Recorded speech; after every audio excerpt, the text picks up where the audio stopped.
Buenas tardes a todos, buenas tardes.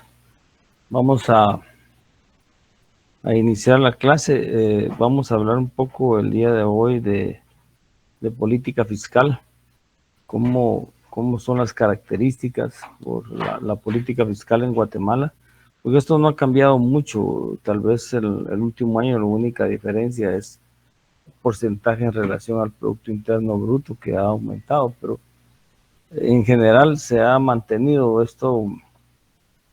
Yo tratando de ver cómo fortalecemos el tema que hemos estado viendo. Pues voy a tratar de presentarles esto de una conferencia que fui a dar a un foro donde académicos, los tanques de pensamiento y de parte de la escuela, pues fui yo hace un tiempo. Pero es un tema importante y que vamos a ver el día de hoy.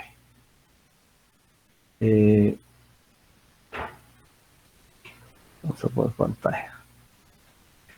Cuando hablamos de una nueva agenda fiscal en Guatemala, me escuchan todos, ¿verdad? Sí. Sí. Cuando hablamos de una nueva agenda fiscal en Guatemala, decimos, bueno, realmente hacia dónde queremos ir, cuáles son los elementos que tendremos que ir modificando para poder ir viendo el camino a seguir dentro de nuestra sociedad. Entonces, miramos, por ejemplo, cuál es el panorama social de Guatemala.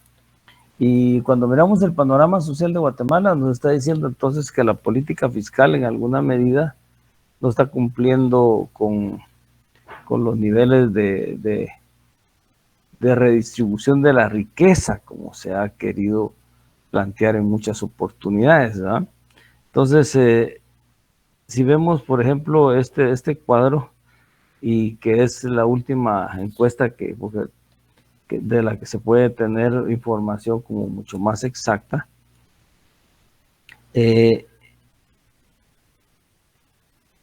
Aquí nos habla, por ejemplo, de la pobreza extrema y total por departamento. Y vemos que uno de los departamentos, que tal vez diría yo, tal vez uno de los más ricos de nuestro país, básicamente que en este caso es Alta Verapaz, es uno de los municipios. Permítanme. Cuando decimos que representa uno de los municipios tal vez más ricos en el país, tal vez tenemos, por ejemplo, los mayores niveles de pobreza extrema y pobreza, ¿verdad? El total de la pobreza. Y miren ustedes si la miramos por departamento. Y nos vamos siguiendo poco a poco: Sololá, Totonicapán, Quiché, Huehuetenango, el Oriente, Chiquimula, Jalapa, Alta Verapaz, Chimaltenango, Jutiapa, Petén, San Marcos, etcétera, Izabal, Retaluleu, Huehuetenango en este caso, la tierra de la licenciada Brenda, Jalapa, por ejemplo, mi tierra. Ya vemos que realmente la política de redistribución no está cumpliendo sus objetivos, ¿verdad? Y cuando vemos, por ejemplo, los niveles de pobreza en los países del área, si miren ustedes, a ver, en Costa Rica, y a veces aunque nos moleste, ¿verdad? Pero así es, ¿verdad? Es la realidad. Estamos hablando que un 20 y un 18. Guatemala estamos hablando de un 53 y 35. Y para esos años, y las condiciones más o menos se han mantenido. Y la indigencia es un término que utilizaron los economistas brasileños para identificar aquella pobreza que es realmente una pobreza difícil de sacar dentro de las sociedades, y siempre seguimos en niveles altos. Entonces, cuando vemos nosotros que los niveles de indigencia, los niveles de pobreza, como decía yo, este término de indigencia, es una forma de identificar a los niveles de pobreza de un país, como en Brasil, ¿verdad? Que es un país enorme, pero con grandes niveles de pobreza. Ellos, para poder identificar y dar una característica específica de una pobreza que muchas veces decimos, una pobreza que a veces es difícil de identificar, ¿verdad? Ustedes. Entonces a veces le pusieron esa característica que realmente hay niveles de pobreza que son sumamente complicados y son difíciles de identificar. En Guatemala, hacia el 2016, según algunos datos, hay una rebaja aproximadamente, pero nuevamente como producto de la pandemia, que no hay datos así exactos en este momento, se mantienen más o menos las mismas características. La desigualdad de ingresos, si quieren ustedes el coeficiente de Gini, andamos en un 53%, ¿verdad? O sea, cuando el índice llega al 1, es una desigualdad total, ¿verdad? Cuando entre más se acerca a 0, pues estamos hablando de una mayor igualdad. En Guatemala más o menos seguimos manteniendo estos niveles de desigualdad. O sea, el coeficiente de Gini tiene estas características, mucho más desigualdades, y eso lo vemos en muchos casos, ¿verdad? Más tal vez lo vemos en nosotros en las áreas urbanas, si quieren ustedes, donde podemos identificar las características. Aquí, por ejemplo, vemos en nuestro país aquí los cinturones de miseria, ¿verdad? Lo que se conoce como la macrocefalia urbana, ¿verdad? Y por otro lado vemos lugares donde las propiedades inclusive valen mucho más que un país desarrollado, ¿verdad? Entonces aquí vemos, se le dice macrocefalia urbana, o sea, porque es una deformación, ¿verdad? La macrocefalia es una deformación, es un término médico, ¿verdad? Que se aplica en términos económicos, porque la macrocefalia es como que tuviera una deformación del área de la cabeza, y entonces dice la macrocefalia urbana es que esa deformación se traslada en que por un lado existen grandes áreas con mejores condiciones, por otro lado mucho más áreas importantes con condiciones de progreso sumamente importantes. Los ingresos más altos, ¿verdad? Aquí vemos que el quinto quintil de ingresos respecto al ingreso total, según los datos de línea, ¿verdad? Vemos que el quinto quintil de ingresos más altos respecto al que tiene menores ingresos, casi lo quintuplica en ese nivel. Entonces también vemos aquí también que vemos que también esto no es una característica específica de América Latina. Aquí, por ejemplo, el coeficiente de Gini para estos países, nosotros vemos Guatemala y Honduras. Aquí tenemos en conjunto Colombia, Brasil. Miren, Brasil es de los países de mayores desigualdades, ¿verdad? El ingreso medio, el decil 1 al 4, quiere decir que quintuplican el decil más alto, del 1 al 4, es 10 veces mayor que el último decil. Entonces, cuando nosotros vemos esta relación de la proporción de los ingresos y la desigualdad del ingreso en América Latina, vemos, por ejemplo, como países como Uruguay. Miren ustedes, Uruguay, miren Perú, cómo lo han criticado con la minería, y sin embargo, esto ha ayudado a que el nivel de coeficiente de desigualdad del ingreso vaya mejorando. Aquí nosotros satanizamos la minería, y en países como estos han ayudado mucho en muchos sistemas. Desde luego yo no estoy diciendo que que eso es la solución o la panacea de la solución a los problemas de los países. Simplemente estoy poniendo un ejemplo, como es el caso de Perú, y aquí miramos el caso de Chile ahora. También la concentración de la tierra en países como los nuestros, de acuerdo a los índices censales. O sea, nosotros aquí nos está diciendo el índice de Gini con 0.84, ¿verdad? Que el 0.84 de la tierra está concentrado en el 16% de la población, ¿verdad? Y el restante está concentrado en el resto de la población. O sea, el 16% de la población tiene el 0.84 de la distribución de la tierra. La curva de concentración, si miran ustedes aquí, de la línea de distribución de la tierra en Guatemala, es realmente altísima, ¿verdad? Entonces, este es uno de los factores fundamentales porque de una u otra forma es la que nos ayuda a ir viendo cómo se distribuye la riqueza y cómo la generamos de diversa manera, ¿verdad? Si quieren, y aquí entramos a otro concepto ya más importante, la estabilidad macroeconómica, ¿verdad? ¿Cuánto cuesta?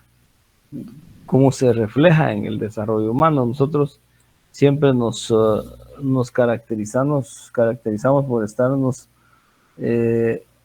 ¿cómo se llama? En alguna medida diciendo que, si ustedes miran ayer la conferencia de la representante del Fondo Monetario Internacional, habla de la estabilidad macroeconómica del país como un elemento y una característica importante que es un activo para el país, y dice que mediante la utilización de políticas macroeconómicas prudentes y políticas macroeconómicas adecuadas, ¿verdad?, son las que nos han permitido ir generando una condición macroeconómica importante. Pero ¿cuánto cuesta eso al país? Permítame un momentito, por favor.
Disculpen la interrupción. Cuando hablamos de la estabilidad macroeconómica, como les decía, muchas veces nos ufanamos de eso, pero ¿cuánto le cuesta al país esa estabilidad? ¿Cuánto nos cuesta y cuánto se puede utilizar en beneficio de mejorar estos parámetros que hemos estado mencionando anteriormente? Por ejemplo, la distribución de la riqueza, etcétera. Entonces, si nosotros comenzamos a ver cómo poder utilizar esa macroestabilidad que tanto cada vez mencionamos a nosotros, y que cómo podíamos nosotros ayudar a que se reflejara en un mejor desarrollo humano, ¿verdad? Entonces, en la conferencia, como les decía, del Fondo Monetario Internacional, Guatemala subió de categoría económica en el nivel de riesgo subió de nivel de creo que 2B a 2B positiva, o sea, las características que ellos utilizan y hacen referencia de manera permanente a ese nivel de estabilidad macroeconómica. Entonces, cuando nosotros, por ejemplo, miramos la estabilidad macroeconómica, decimos, bueno, perfecto, pero ¿cómo esto ha ayudado a mejorar las condiciones del país? Si nosotros vemos aquí, hemos mantenido todo esto, esta información, como les decía, está un poco, pero llegamos hasta un determinado momento donde el nivel de crecimiento de la economía llegó hasta un 7.5% resiliente en el tiempo de la pandemia. Cuando vimos aquellos datos, no los quise meter aquí, porque esos datos están actualizados, se recuerdan en la primera presentación que les di de la pandemia. Aquí básicamente es para ver cómo se refleja, ¿verdad? Y entonces decimos que es una política fiscal. Entonces, cuando nosotros hablamos de una política fiscal, normalmente a lo que nos queremos ir refiriendo cada vez es ir viendo a que cómo manejamos los ingresos o cómo los distribuimos. Por ejemplo, para ustedes, ¿cómo creen que se manifiesta la política fiscal en el país? ¿Cómo podría ser? ¿Cuál es el instrumento fundamental de la política fiscal? Ahorita que acabamos nosotros de ver el destructor fiscal en este modelo econométrico. Si nosotros estamos viendo una política fiscal, ¿será que es simplemente los impuestos? ¿Será que simplemente hacer una reforma tributaria? ¿O cómo creen ustedes que podría manifestarse una política fiscal? Si lo vemos en este concepto, si lo vemos aquí en este concepto que vamos a ver aquí ahorita, dice que una política fiscal es una rama de la política económica. Dice que política económica como concepto es la acción deliberada del Estado de intervenir en la actividad económica. Pero la política económica, como producto de la política fiscal, se ve reflejada en el presupuesto del Estado. Entonces, cuando nosotros hablamos de presupuesto, y ahí es donde nosotros estuvimos manejando con ustedes algunos conceptos presupuestarios, ¿verdad?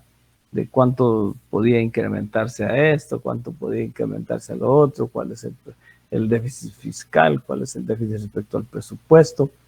Entonces, cuando miramos todos estos elementos que se ve reflejada, vemos que el presupuesto es el instrumento de desarrollo de la política fiscal. Entonces, pero en toda sociedad, en todos los países del mundo, se necesita una política fiscal equitativa para alcanzar unas metas de desarrollo.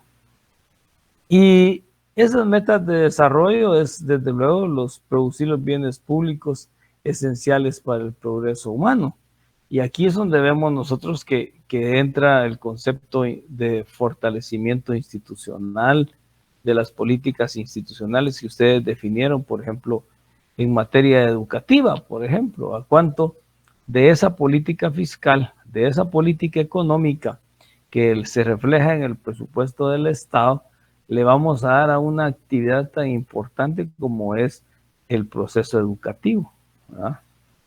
Y entonces ustedes como futuros economistas, a la hora de ir definiendo cada uno de esos elementos, van a ir viendo entonces que tienen que ir comenzando a manejar aquellos conceptos que son fundamentales en el desarrollo de la actividad económica del país.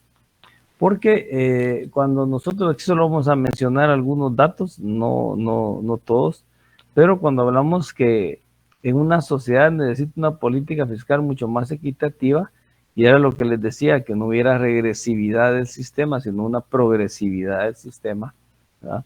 Que por ejemplo, hablaban de que debería de incrementarse más al que más gana, el que pague el que más gana, y no al contrario, que sea a través de los impuestos indirectos donde se manifieste el mayor crecimiento de los ingresos a través de la política fiscal. Entonces, cuando esto se refleja, por ejemplo, en una sociedad, Los metas de desarrollo y la producción de bienes públicos son aquellos elementos fundamentales que son esenciales para el desarrollo del país, como por ejemplo la educación, la salud, la infraestructura, etcétera, elementos esenciales para el desarrollo del progreso humano. O sea que en la medida que nosotros tengamos ese tipo de elementos, comenzamos a tomar decisiones esenciales como ciudadanos de un país en el cual tenemos todos los derechos para poder participar y comenzar a desarrollar las condiciones económicas de nuestro país. ¿Para qué sirve? Pues como ya les estaba diciendo, apoyar, distribuir el crecimiento económico, el empleo y los bienes públicos. Cuando nosotros, por ejemplo, pagamos impuestos, pero vamos a un hospital, a una escuela y no nos atienden, ¿verdad? Entonces, ¿qué estamos teniendo ahí? Bienes públicos deficientes. Y entonces ahí es donde realmente comienza uno a ponerse a pensar, bueno, la política fiscal está siendo participativa, está siendo equitativa, está generando un concepto esencial que es redistribuir la riqueza de todos aquellos que ganan. ¿Y cuál es el instrumento por medio del cual yo puedo generar desarrollo económico? Es a través de los diferentes presupuestos del Estado. Por eso ustedes, cada vez que ustedes han visto en finanzas públicas, o ya vieron finanzas públicas, vieron que ya vieron finanzas públicas, ¿verdad? Sí, ¿verdad? Jóvenes, ya vieron finanzas públicas. Sí, licenciado. ¿Verdad que sí, verdad? Bueno, cuando ustedes van a ver esa parte, ustedes van a ver que ese es el instrumento fundamental de desarrollo. El sector fiscal, pues digamos así, digamos en términos generales, estos datos, como les decía, tenemos más o menos el déficit presupuestal en el país ha ido bajando, que teníamos 3.3, hoy en el país tenemos 1.9 con el nuevo presupuesto. La deuda pública aumentó, ¿verdad? En 36,000 millones. Ha ido aumentando, pero ha ido aumentando en una relación que no se manifiesta mucho en relación al Producto Interno Bruto. Si miran ustedes la deuda pública externa en el país hace esos años, la interna andaba en un 11 y un 12%, aquí ahorita anda en alrededor de un 13 a un 14%. La deuda pública externa, como hubieron pagos en el periodo entre 2011 y 2014, la deuda pública en esos años bajó.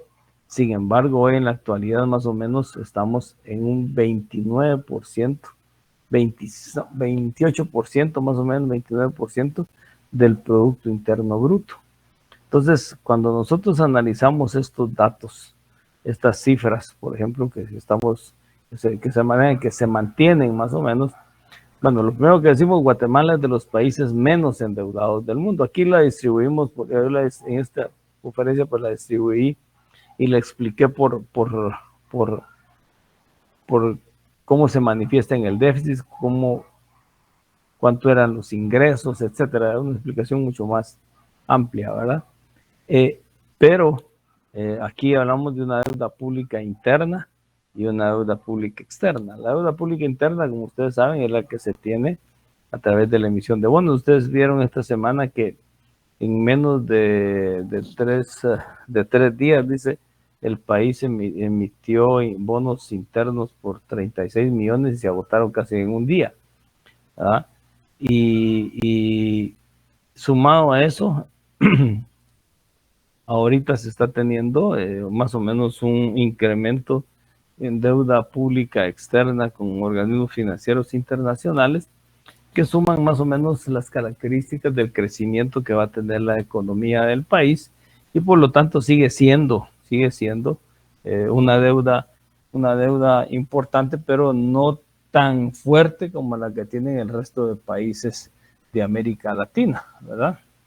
Entonces, si nosotros vemos aquí esta política fiscal, esta deuda, pues es más o menos las características que tiene la misma la deuda actual. Lo que pasa es que se incrementó por el lado de la pandemia a nivel de la deuda pública interna, ¿verdad? Entonces aquí es donde creció, en esta área fue donde creció la deuda pública interna, porque fue la emisión de dinero que generó la banca central.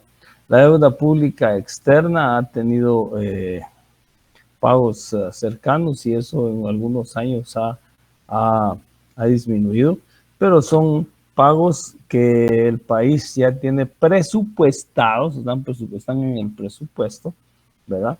Y que de una u otra forma se tienen que hacer para que el país siga teniendo abiertas las ventanillas de crédito internacional.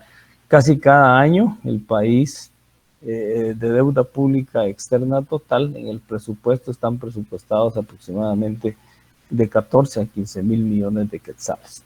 Esto es porque es un indicador para los organismos internacionales que Guatemala tiene buen margen de maniobra, pero tal vez lo más importante que ha sucedido en los últimos años en este tipo de medidas de política fiscal es que ha aumentado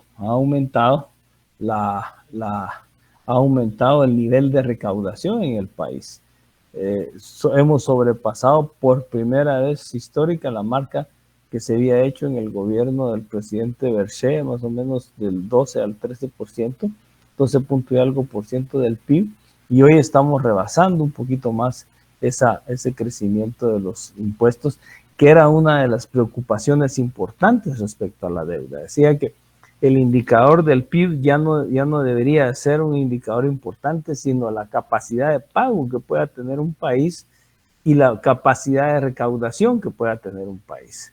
Guatemala llegó un momento que comenzó a prestar para pagar deuda interna, para pagar deuda, para pagar empleados, para pagar sueldos de los empleados. Entonces, la deuda no es para eso, la deuda es para invertirla en procesos productivos en el país, porque si no lo que hace es que el país se endeuda sin tener ningún beneficio mayor a lo que realmente debería ser como producto de ese indicador económico. La política fiscal en Guatemala es la principal función del Ministerio de Finanzas Públicas.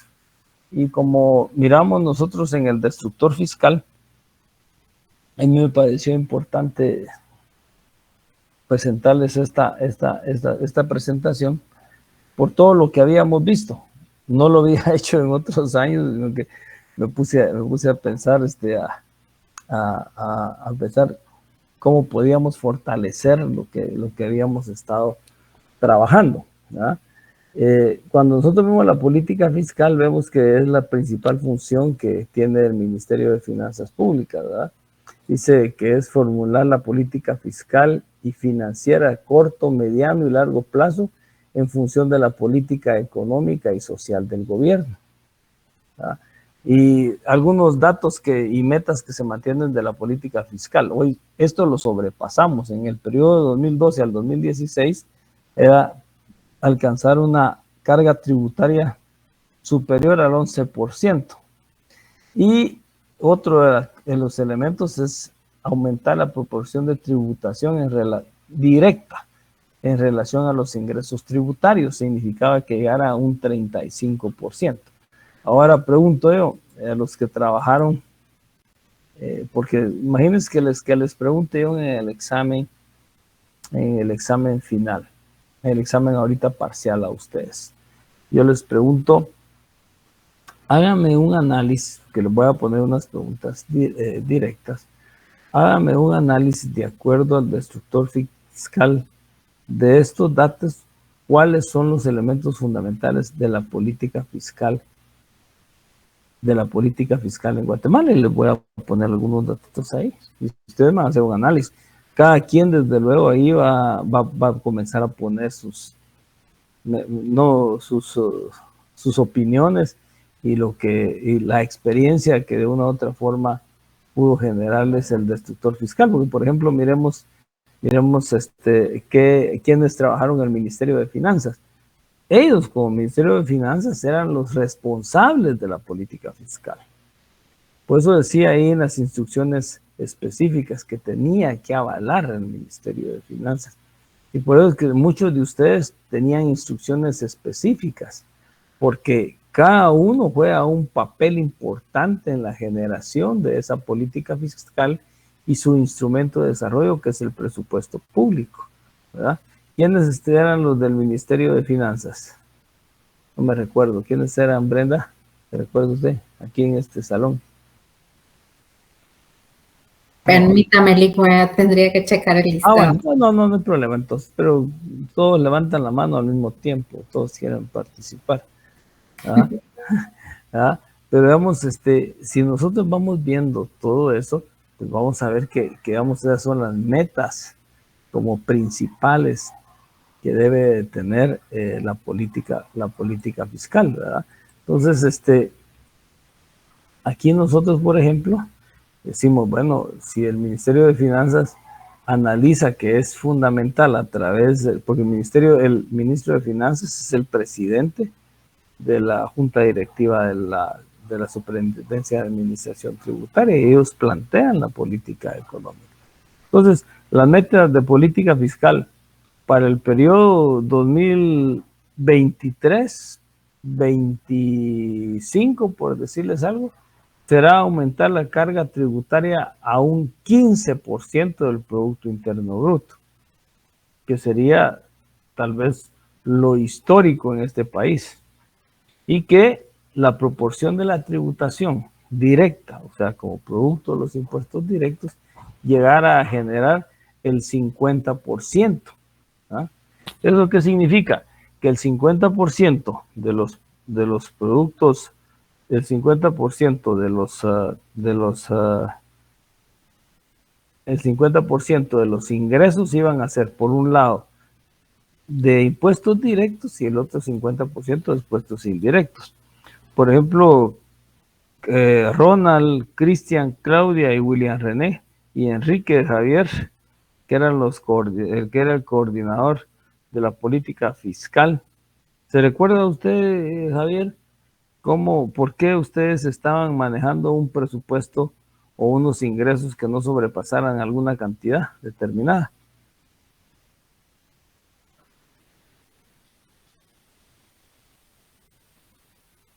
Javier, que era el coordinador. ¿No está Javier? No lo miro aquí, vamos a ver.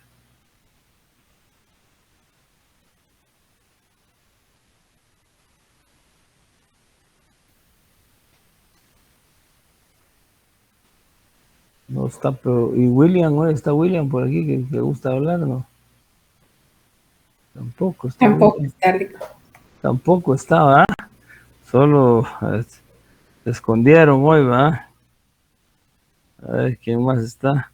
Pero Cristian Amado Lucas, que yo miro que es participativo, él sí está. Cristian. No puede ser, tampoco está, no.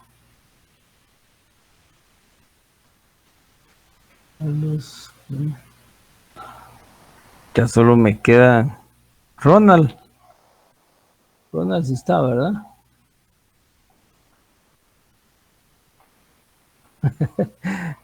Sí, sí, anda aquí Ronald, sí, ahí está Ronald, sí, ya lo vi. Pero que, o sea, Cristian no está hoy. Siempre está presente.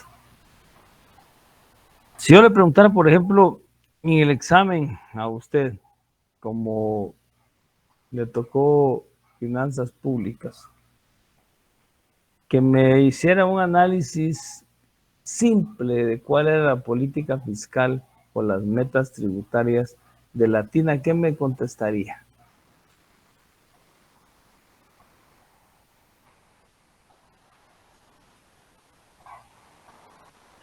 pues primero que nada tendría que analizar varios factores, ¿verdad? Dependiendo de cómo se podría llegar a cumplir bien la política fiscal para el Ministerio de Finanzas.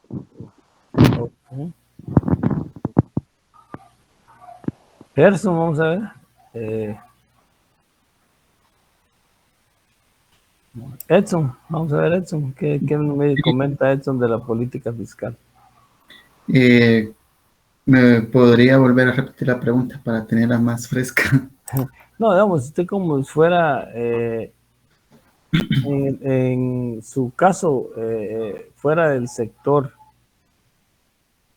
de finanzas públicas, en la política fiscal de Latina, ¿cuáles serían sus metas tributarias para poder alcanzar los objetivos de desarrollo? Si decíamos, por ejemplo, que en Latina el 20%, me acuerdo yo, era la propuesta de que de los ingresos, ¿verdad? De la propuesta.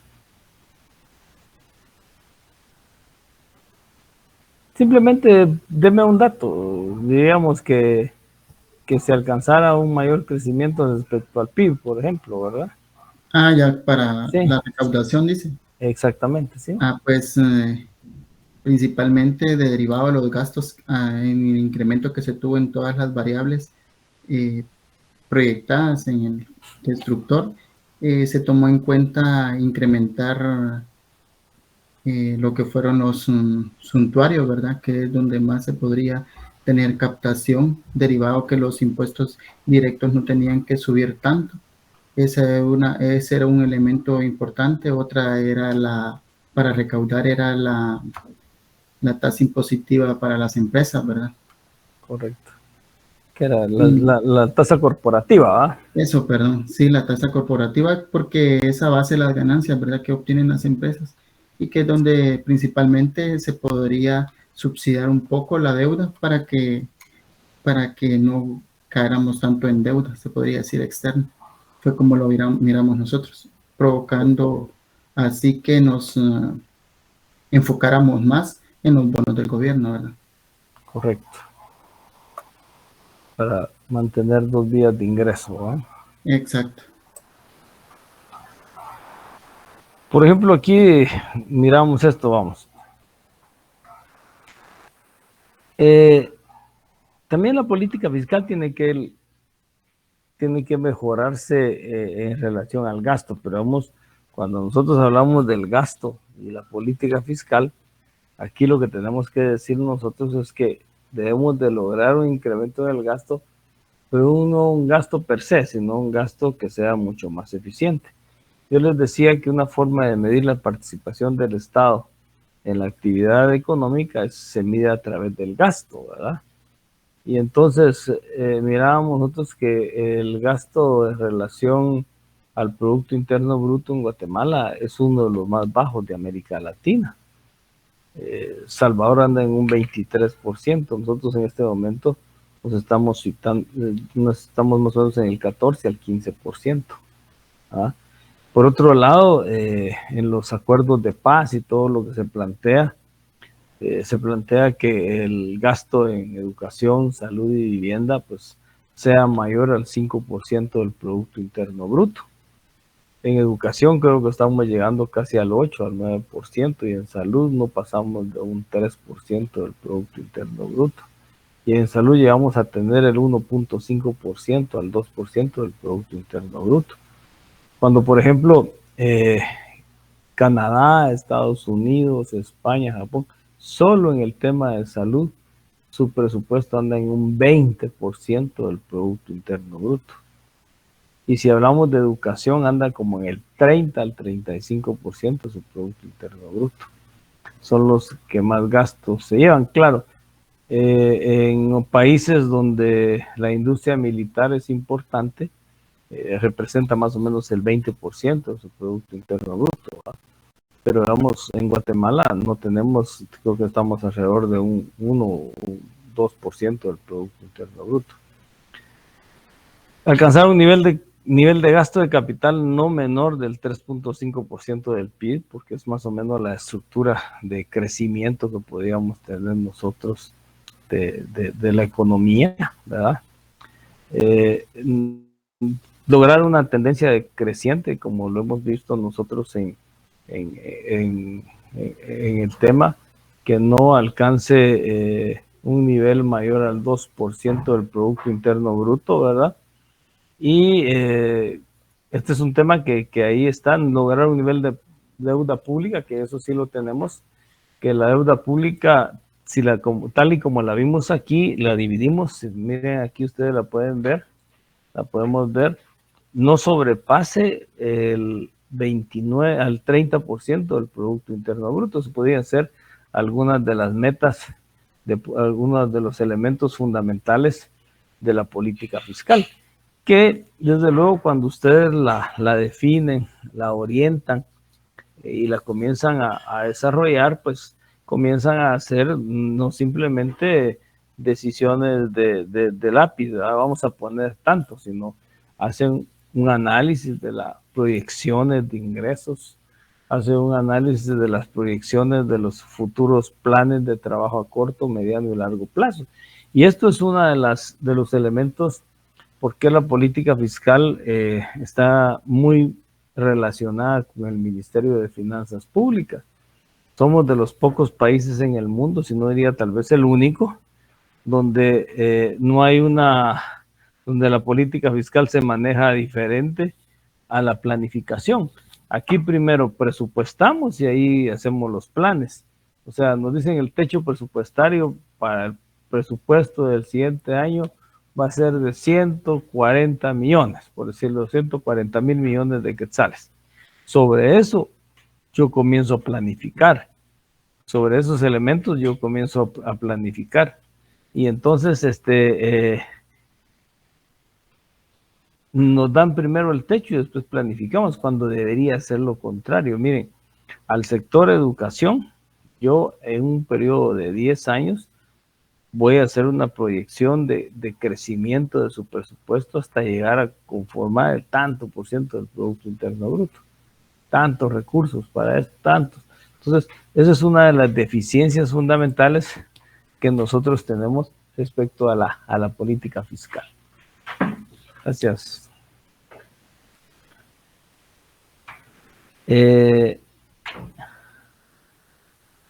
Lograr la tendencia de creciente de déficit fiscal llegando a un 2%. En Guatemala creo que estamos cabal en esa característica. Y les decía también no lograr un nivel de deuda pública mayor al 30%. Y esto que es fundamental, que sucede en países como Argentina, que sucede en países como hace poco le iba a pasar a El Salvador, que Guatemala debe de ser como el resto de países, honrar sus compromisos de pago. Deben de ir asociados con los presupuestos para que esto nos permita mantener las ventanillas de crédito internacional abiertas. Salvador creo que tenía que pagar 300 o 400 millones, 600 millones de dólares que tenía que pagar, o euros creo que eran, que tenía con la banca privada internacional y que vencían, los logró pagar. No dijeron cómo, pero los pagaron. Tal vez contrayendo más deuda, pero los pagaron. Entonces, desde luego, honrar los compromisos en materia económica es uno de los elementos fundamentales. Aquí es un presupuesto que se analizó en el 2016.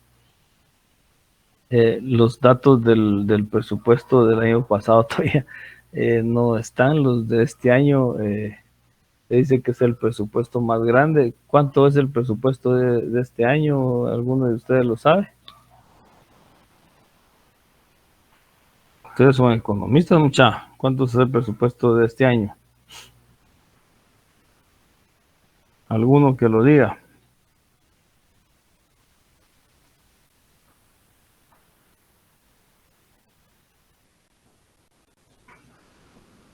¿Cuánto es el presupuesto del ejercicio fiscal para el año 2023? ¿Cuánto es, Edson?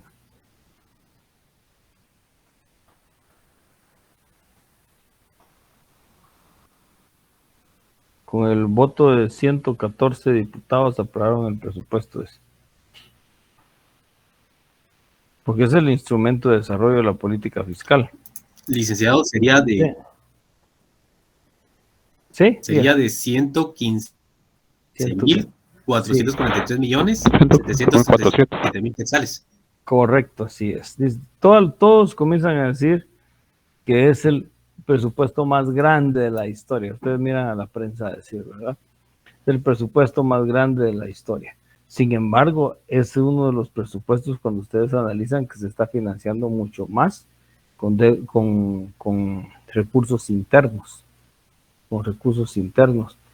Y como también esto es un instrumento de política fiscal, ¿verdad? Es el instrumento de desarrollo. Cada año van a decir, el año van a decir es el presupuesto más grande de la historia, porque normalmente si crece la población y hay crecimiento de la economía, el presupuesto tiene que crecer. Entonces no todos los años nos vamos a quedar con el mismo presupuesto.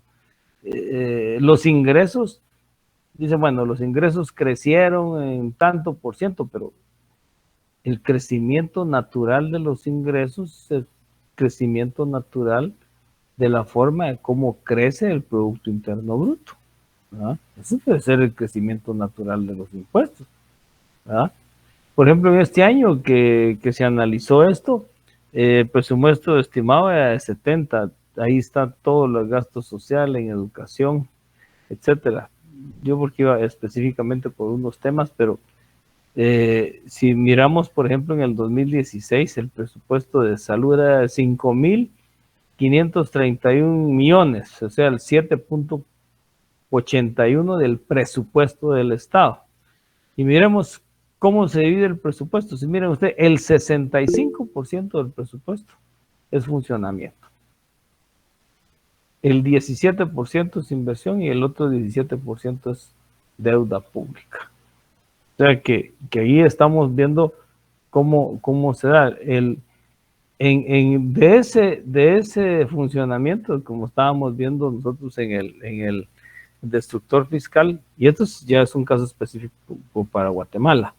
En ese año el 18% fue para administración y el 81% fue para recursos humanos. En la inversión, vamos a ver, miren pues, si en inversión física teníamos 2.000 millones, transferencias de capital, que son pagos a la deuda, 9.000 y algo de millones. ¿Ah?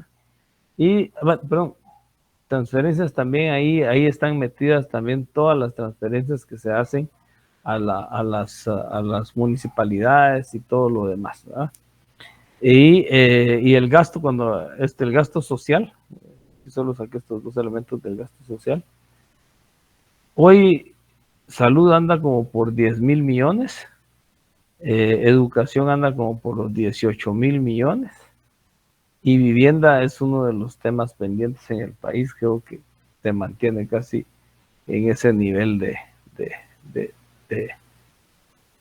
de presupuesto. Nunca ha subido ni ha sido uno de los sectores prioritarios en el país. Entonces, aquí hay una frase de un premio Nobel de Joseph Stiglitz, dice que nuestra hipótesis es que las fuerzas del mercado son reales, pero que están condicionadas por los procesos políticos. Los mercados están condicionados por las leyes y las normativas y las instituciones. ¿Qué se puede hacer? ¿Qué podemos hacer desde la política económica para reducir las desigualdades? ¿Cuál es el papel de la política fiscal en relación a la desigualdad? Si nosotros mantenemos, por ejemplo, este es un ejemplo, porque no estamos analizando, esta no es una clase de finanzas públicas, por eso es que no me senté a actualizar los datos. Es una clase de finanzas públicas, pues es una clase en la cual vemos que el presupuesto es un instrumento de desarrollo económico de la política fiscal.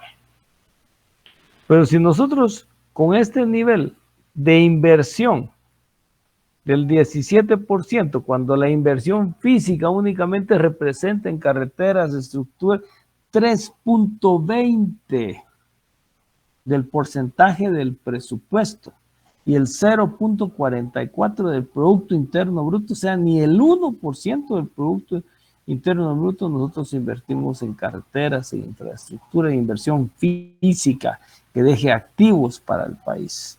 ¿qué efectos podemos nosotros tener de esa política fiscal?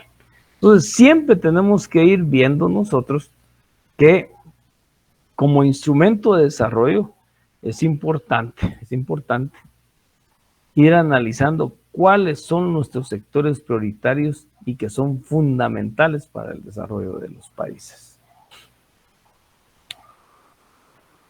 Aquí vemos algunos datos del gasto social. Por ejemplo, aquí vimos algunos, en el presupuesto vimos algunos datos del gasto social. Miren, educación representó el 2.50 del Producto Interno Bruto, salud el 1.7% del Producto Interno Bruto y vivienda el 0.01% del Producto Interno Bruto. Con esos datos, ¿será que podremos salir nosotros de las condiciones de desigualdad y pobreza en una sociedad como la nuestra? Aquí vemos, por ejemplo, los porcentajes de variación del gasto social. Permítame un momentito, por favor. Permítame un momentito.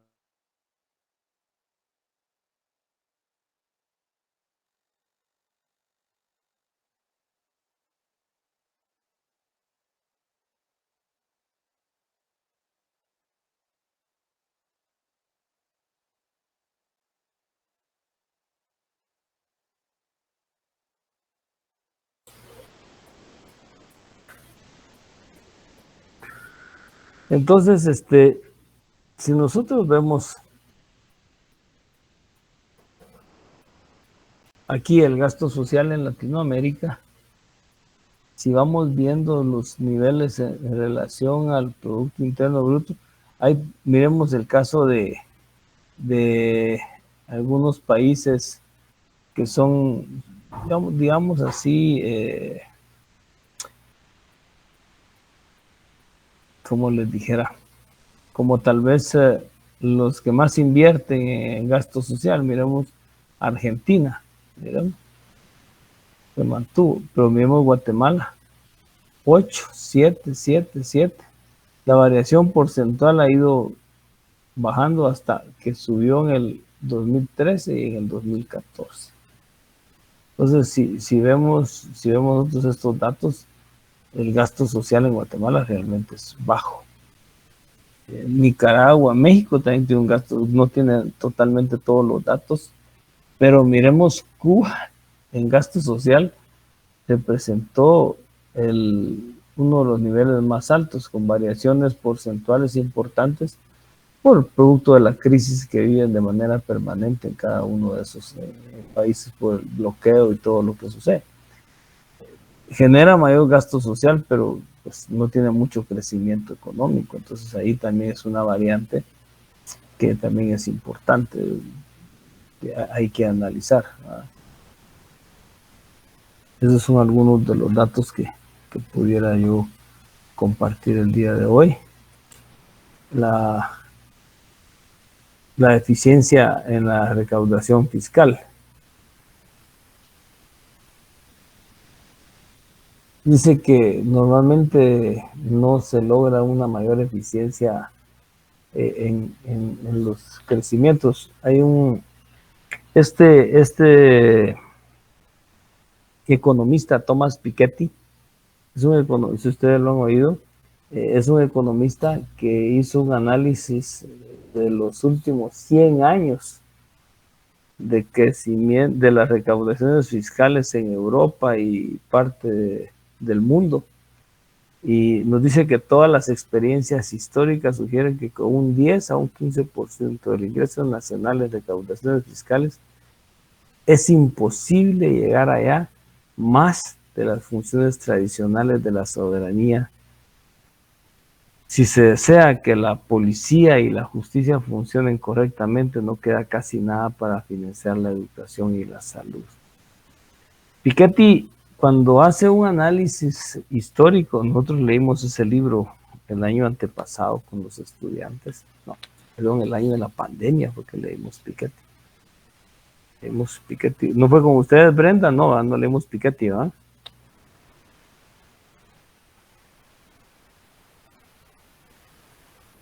Nosotros lo vimos con el licenciado Está bien, Castañón. sí, Thomas Piketty, ¿sí ves?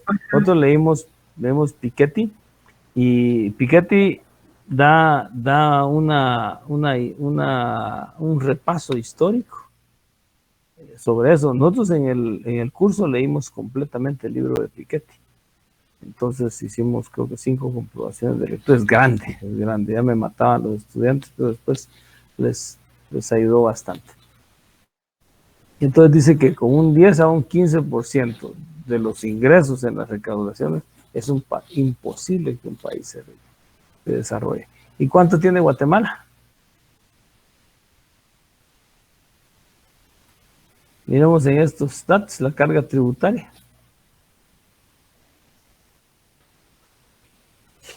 Miren los países de la OCDE: 21, 27, 39, 37, 35. Y si vemos a los escandinavos, mucho más altos. Se van así, países de la OCDE, países de América Latina y el Caribe. Llegan hasta el 34, el 32% de las rentas. ¿Ah? Miremos la carga tributaria en países de América Latina. Miremos Guatemala. El año, como les decía, que más alto hemos llegado es al 12.6%.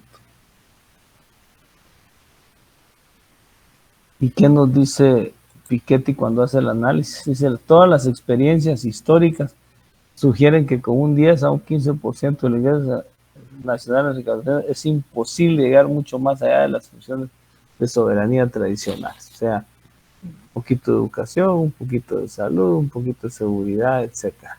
Justicia, etcétera. No alcanza para más. No alcanza para más. Y miren cómo estamos.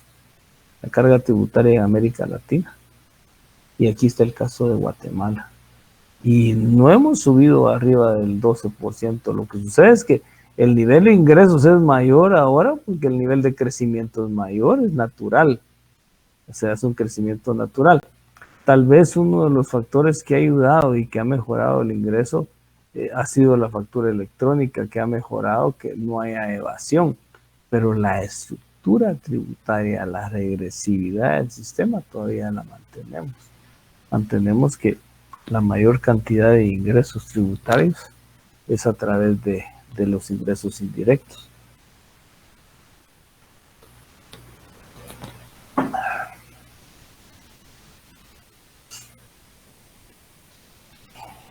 Aquí vemos los ingresos tributarios brutos, que los tenemos totalmente distribuidos en cada año, cuando fueron la recaudación tributaria, etcétera. Hoy estamos hablando del doble de esto, ¿verdad? Estamos hablando de 88,000 millones y se esperan recaudar para este año, creo que casi sobrepasa los 96,000 millones. O sea que la recaudación de esto, pues cada vez se considera que va en aumento. Un momentito, por favor.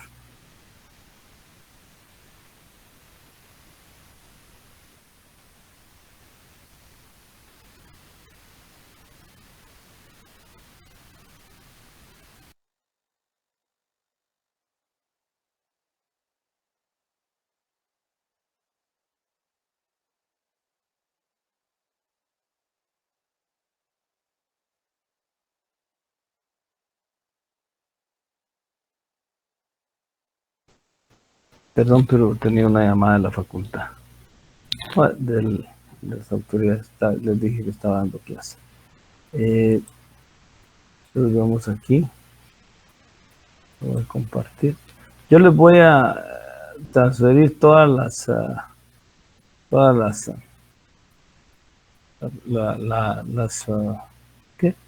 diapositivas. Se las vamos a transferir mañana, creo que te las estamos mandando todas. Les estaría mandando la primera que vimos, que era la de el Disenso Santiago, ¿verdad? Y estas, las que hemos visto, las últimas para el examen.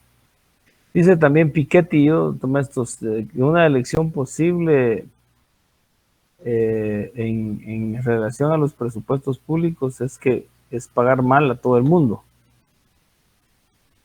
en cuyo caso dice que pagan mal policías, jueces, maestros, enfermeras, en cuyo caso es probable que ninguno de esos servicios públicos funcione correctamente.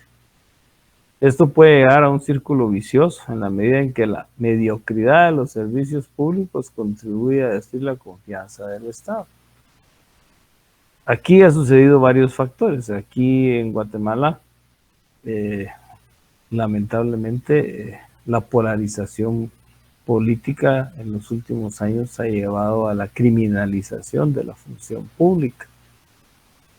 Y se llegó a tal nivel que ya nadie pues hacía nada para que las cosas funcionaran correctamente, porque todo lo que se hacía era considerado malo, ¿verdad? Porque había una corriente en la cual pues se quería dar a conocer ciertos intereses políticos.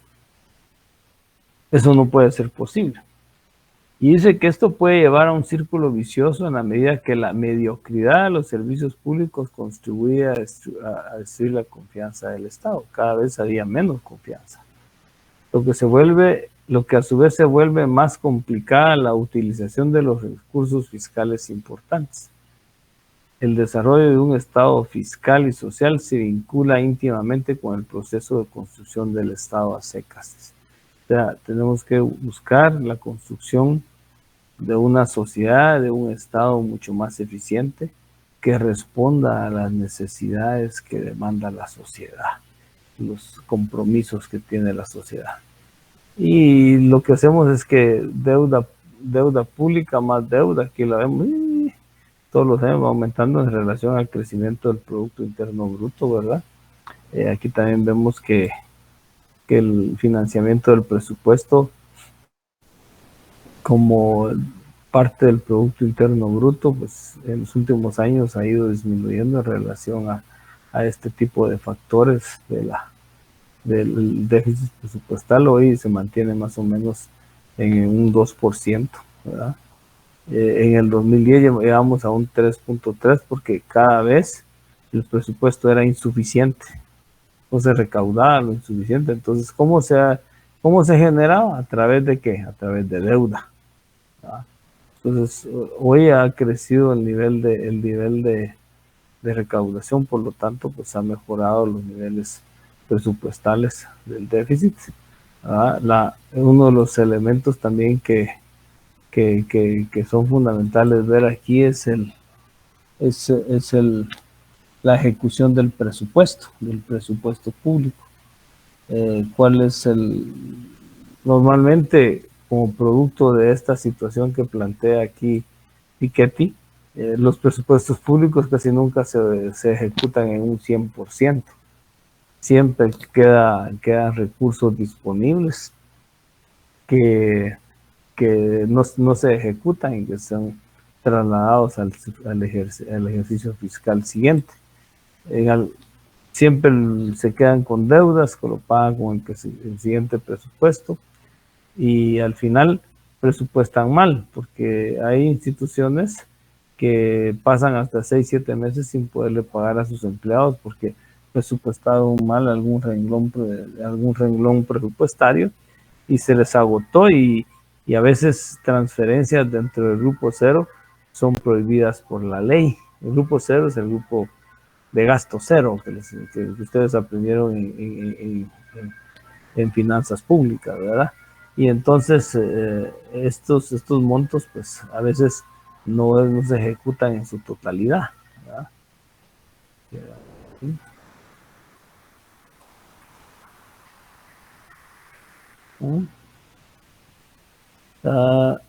El asignado, el ejecutado, ¿verdad? Entonces ahí hay cuando es sectorial, cuando es municipal, etcétera.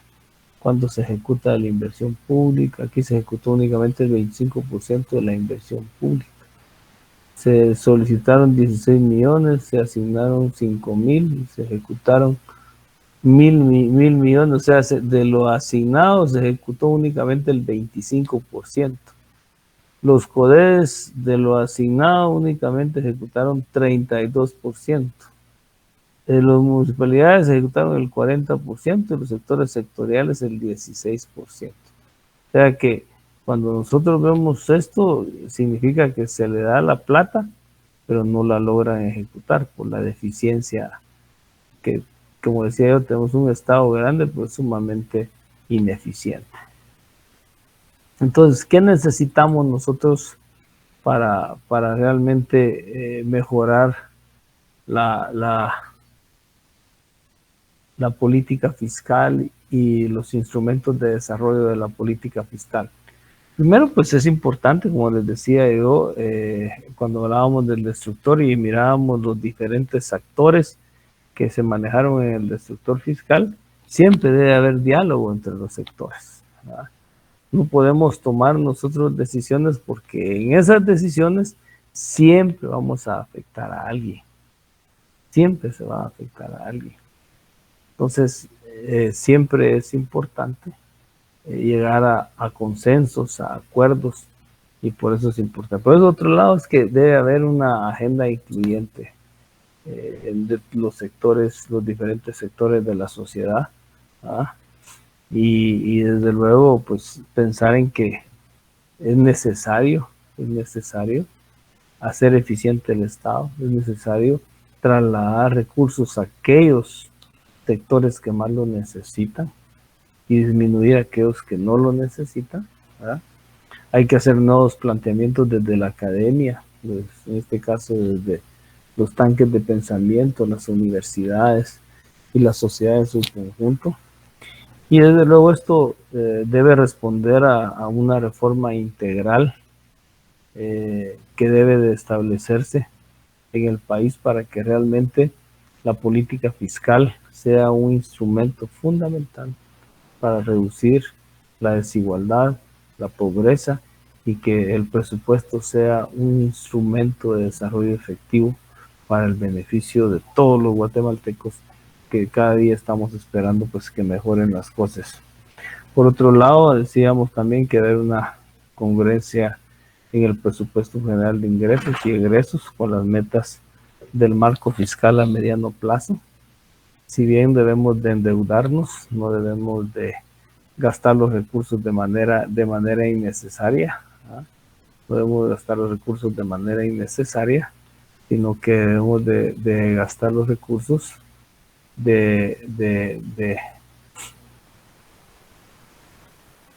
manera adecuada. Aquí también es importante, creo que me pase esto, es que es importante hacer reformas legales, transparencia, participación ciudadana, fortalecimiento institucional, etcétera. Todos estos elementos y que son fundamentales para que realmente el país pues entre a un proceso mucho más de modernidad del desarrollo del país.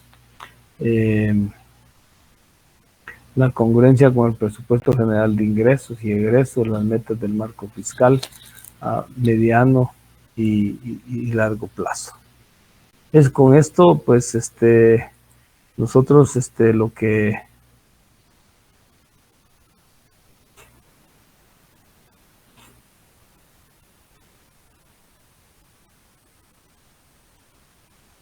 realmente estamos pretendiendo es fortalecer la necesidad de que los objetivos de desarrollo deben de plantearse de una manera sumamente planificada y en coordinación de la planificación y la política fiscal. ¿Tienen dudas hasta este momento, compañeros, de lo que planteamos? ¿O todo quedó absolutamente claro? Nadie entendió nada.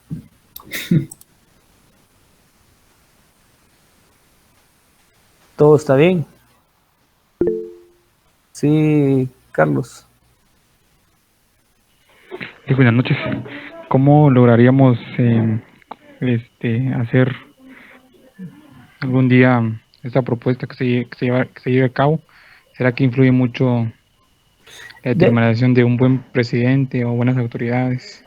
Pues yo creo que sí, porque necesitamos un buen plan de trabajo, una buena propuesta, Yo lamentablemente ahora con los no sé cuántos, 21 o 25 candidatos que hay, a ninguno les he oído una propuesta congruente. Todos lo que van a hacer son ofrecimientos de obras, de esto y del otro, de campos de fútbol, de escuelas, de hospitales, etcétera, cuando no es eso. Debe ser una propuesta seria en la cual se debe planificar, se debe sentar con los sectores a realmente a llegar a acuerdos sobre cuáles son las características, lo que necesita el país. Pero no tenemos una propuesta seria. También muchas veces los presupuestos se convierten en instrumentos políticos cuando dejan de ser instrumentos de desarrollo. No se convierten más en instrumentos políticos que en instrumentos de desarrollo. Entonces ese es otro elemento que también hay que analizar un poco más a profundidad. O sea que la academia solo puede como plantear estas ideas, Lick. La academia, por ejemplo, esto yo lo planteé en un foro donde había ministros, viceministros y todo, y yo fui en representación de la Escuela de Economía y estaban los tanques de pensamiento. Tuve que decirlo, pero hay que decirlo, pues, ¿verdad? Porque la academia no puede dejar de decir ese tipo de cosas, ¿no? Sí, al final son ellos que toman decisiones, Lick. Claro, Pero bueno, claro. Y los que debemos de tomar buenas decisiones somos nosotros a la hora de elegir. En este caso, al menos malo, al menos, al que consideren ustedes conveniente, dependiendo de muchas cosas, ¿verdad?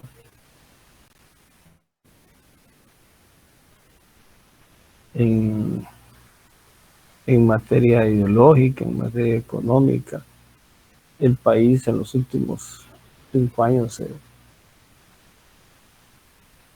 se destruyó en una serie de situaciones que se judicializaron porque se judicializó la política, se criminalizó la función pública. Hoy, si ustedes miran las campañas políticas con la generación de los presupuestos privados, en todos los países del mundo se financian presupuestos privados. Aquí se prohibió, se hizo una serie, y lo que hicieron fue que los presupuestos de las campañas se trasladaran a otro tipo de sectores que no son legales en ningún país del mundo. Y entonces destruyeron una buena parte con la aprobación de esa ley en el periodo de una institución. No sé si ustedes leyeron hace poco un artículo, se los recomiendo, desde Palmieri, La República, donde explica cómo es que se aprobó y cuál fue la propuesta fundamental de analizar los presupuestos públicos, y mencionan a un diputado muy conocido y él mismo reconoce que se les pasó la mano porque era una propuesta que venía de otro lado, ¿verdad? Y entonces ahí mismo lo reconoce en esa entrevista. Yo lo leí creo que la semana pasada. Es un diario que no circula mucho, pero que tiene muy buenos articulistas. Este articulista se llama Jorge Palmieri. Independientemente de su perfil ideológico, a mí lo que me interesaron fueron los datos, y los datos que presenta son interesantísimos. Y realmente lo que hicimos en alguna medida fue entregar el comportamiento político privado que se tenía al comportamiento político hacia los sectores que realmente comprometen la seguridad del país y mucho tipo de situaciones que a veces es un poco complicado decirlo, ¿va? Pero que se van a los lados más oscuros de la sociedad, y creo que ahí fue un gran error tremendo que se generó. Y ahí es donde realmente estamos metidos y que no hemos podido salir. Que hay que modificar eso, hay que modificarlos. Hay que modificar una serie de cosas que se aprobaron como producto de presiones, etcétera, que en su determinado momento el país no los necesitaba.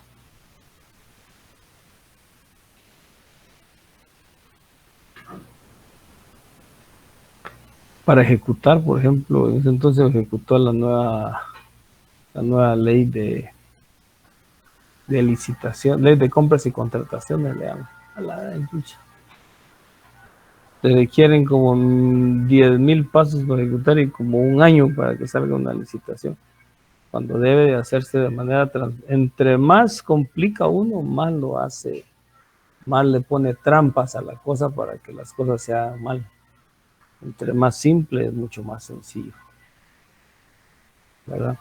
Pero así es, así estamos en el país. Espero que esta presentación les haya ayudado para comprender bien las características del objetivo del destructor fiscal. Gracias, Lick. ¿Sí? Bueno, pasen buenas noches. Muy todos. interesante, Lick. Que Gracias. descansen, Muy amable. que descansen todos. Buenas noches. Vamos. Noches. Buenas noches.